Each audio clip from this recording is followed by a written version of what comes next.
রোববারটা এলে এমন কেন মনে হয় বলো তো বন্ধুরা, নিজেকে যেন রানী রানী লাগে, মনে হয় রান্না করব না, কোনো কাজ করব না, শুধু সারাদিন রেস্ট নেব। কিন্তু এটা তো সম্ভব নয় বলো, কখনোই সম্ভব নয়। দেখো আমি কিন্তু কাঁঠালের দানা দিয়ে কিন্তু আমি ডাল করছি, আর সাথে কিন্তু ঝিঙে দিয়েছিলাম, বুঝতে পারলে তো। আর একটা কথা বলি, তোমরা যদি শুকনো লঙ্কাকে ফ্রিজে রাখো না, তাহলে দেখবে একটু মচমচে থাকে, মানে খুব ভালো থাকে কিন্তু শুকনো লঙ্কা।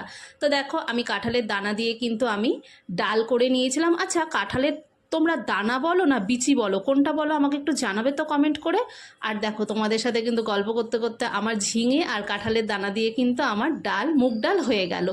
এরপরে কিন্তু আমি করেছিলাম সেই কড়াইতে একটু ধুয়ে নিয়ে, সে দেখো আমার ডাল কিন্তু রেডি। তারপর কিন্তু আমি কড়াইতে করেছিলাম, প্রথমেই করেছিলাম কাঁকরোল ভাজা। কাঁকরোল ভাজা খেতে আমার বেশ ভালো লাগে, সবাই খায় না ঘরের, কিন্তু আমার একার জন্য দেখো অনেকগুলো কিন্তু ভেজে নিয়েছি।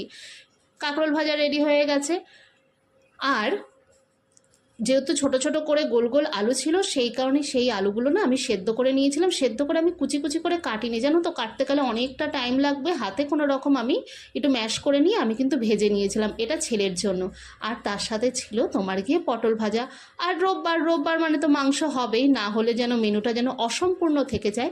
তাই দেখো আমার কিন্তু চিকেন কষা রেডি।